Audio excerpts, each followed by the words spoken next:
What's up, guys? Welcome back to Unplayable. I'm here with Jay, and we have another way too early deck tech for you guys. Jay, how's it going? I'm good. I'm good. I'm excited to see what you cooked up in the kitchen here. So, yeah, typically every time I've done a way too early deck build, I'm like, guys, I broke the game, it's over, and then I immediately go play my Endless Legions deck against Mike, and he wrecks me with every single thing he's ever touched. And so here we are, hopefully not with that again. But this time is different, people, because Palpatine is here, finally. So, Sick. Yeah, Jay, I'm excited about this one. I yeah. really am. I'm excited to see what kind of crazy things people do with this leader because it's gonna be insane. The ability to, and I mean just the play patterns of Mm-hmm. flipping back and forth is Mm-hmm. just gonna be so interesting and figuring out how to be able like you can get yourself stuck on the hero side if you aren't able to defeat a hero unit on your own side. So it'll be interesting to see what people do. For sure. And I mean, this playstyle is just unique. It's so unique to what Star Wars Unlimited has done so far. There's no leader unit. So it's just you're flipping back and forth, but he's always staying behind the scenes, kind of controlling from afar. Very thematic, very cool. So I want to start off just by like reading what Palpatine does. So he starts out as a cunning, heroic leader, and says this leader starts the game with this side face up. But then it says action, exhaust this leader, and if a friendly heroic unit was defeated this phase, you draw a card, heal 2 damage from your base, then flip this leader, which is so much text written on a card. But that's really like where the engine gets started. And then the other side is Darth Sidious. It's a cunning villain leader unit, and it says action, exhaust. If you played a villain card this phase, create a clone trooper token, which is a heroic 2/2 ground unit. Deal 2 damage to each enemy base, then flip this leader back. And so he's just going back and forth between light side, dark side, heroic villain, all of the things. But again, never actually dropping down a leader. So super cool ability. And this deck here that I came up with is just trying to get that engine rolling and just maximizing the value that this guy can bust out. So Totally. should be cool. So what do you got? What color are you pairing with them? Okay, so we're going blue with this one. And the reason we're going blue is I saw 2 cards in the old database that I just really got excited about that could be finally paired together. And that's going to be Kuil and Childson. Both of them want you to have a lot of blue cards in your deck and a lot of blue cards in your hand. And if you can maximize their ability, they really can take off. And so that was the starting point for what I wanted to do. And then the shell from there is just making the Palpatine engine run so you can do all of those things. So if you're looking at this deck list, essentially the way it's built is how to like make the flips happen as early as possible and as efficiently as possible. So to start out, we actually have 11 turn 1 plays that are all heroic. So it's the Restored Arc, the Lothal Insurgent, the Clanran Rescuer, and Kuil. All of those cards is just so you have something to play turn 1 that's a heroic unit that you're okay with dying. Right. Because that's how So you're going to get it started. So you need one of them to die, then you can start flipping Palpatine, and then you're off to the races. sure, sure. So Lothal Insurgent is truly just there as a 3/2. It's something that could potentially trade, but it's going to die quickly. Clanran Rescuer, same thing. It's a 1/2. If it's a turn 1 play, it's a 2/3. And it's also blue. So there's other cards I consider. We'll talk about that kind of at the end. And the Restored Arc is just if they're trying to lane dodge you in space, you have something to toss over there. Right. Kuil is definitely the MVP here. If you get that turn 1, I think I have 8 cards in the main list that are not blue. And so that's roughly like an 80% chance, a little bit over 80% chance to flip a card on his on attack ability to get another blue card and get more things going there. So that's your turn 1 plays. So here's my question. So you're Talk to me. playing Chilson and you're playing Power of the Dark Side, Correct. but you're playing all these low cost heroes that you want to play on turn 1. Yes.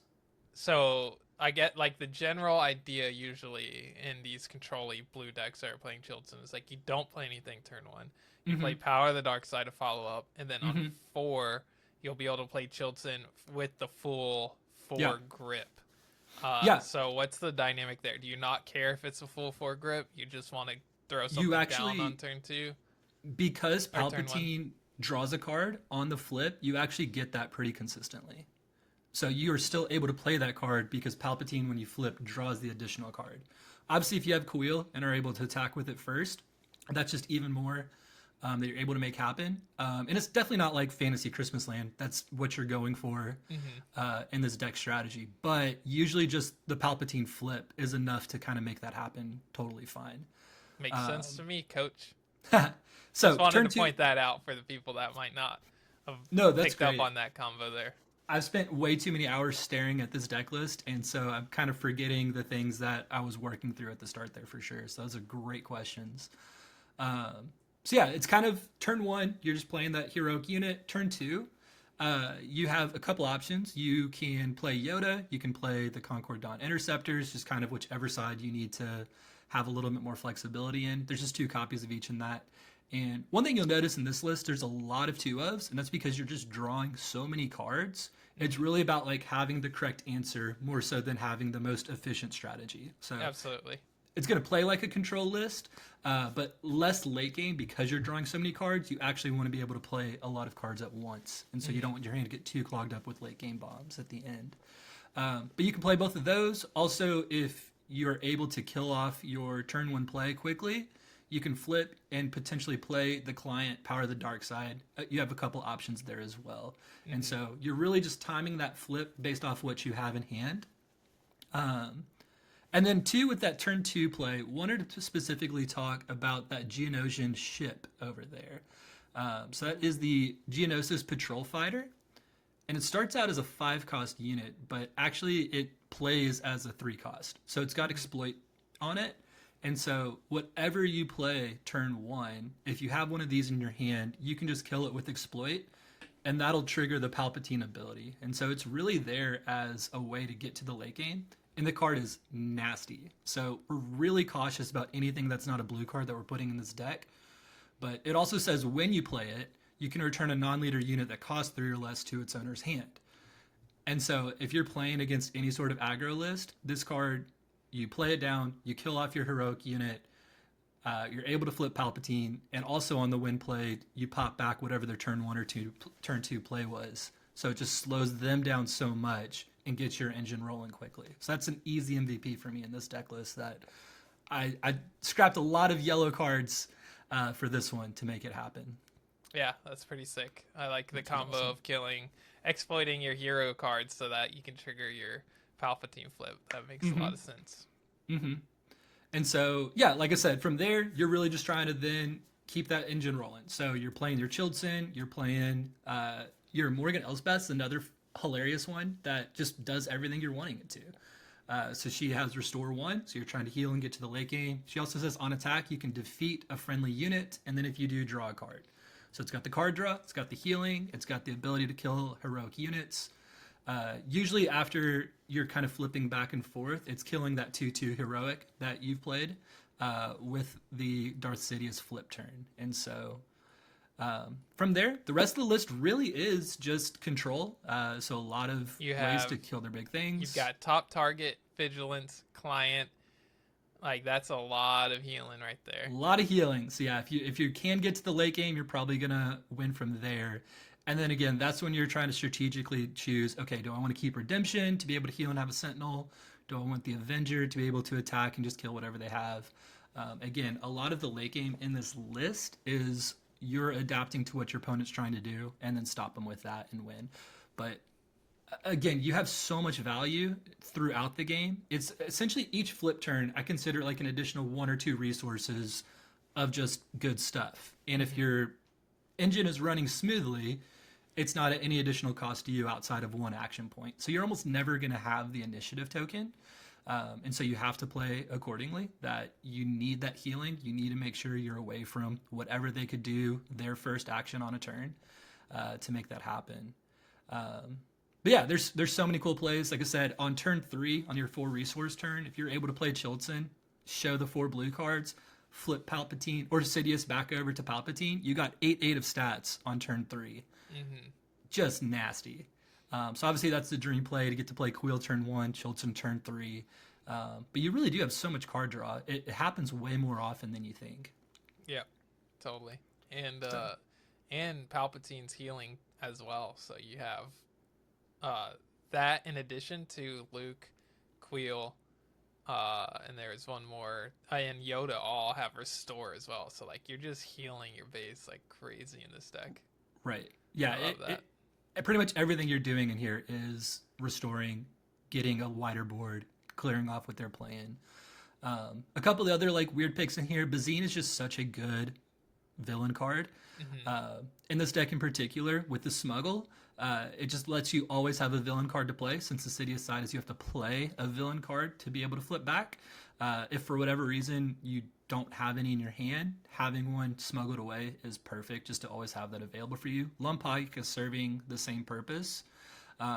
So Lumpike I could see potentially cutting, but again, with this list, I really wanted to make sure I just made that engine run as smoothly as possible. And so having that extra flexibility, extra security, just to always have something hidden away that I could play, was why that's currently in there. And the shields actually do work. You have such a wide board that getting to strategically like give shields, and then typically you don't care if you give your opponent a shield because you're about to Rivals Fall or take it down anyway, that you're just like, the shield doesn't stop that, so that's fine.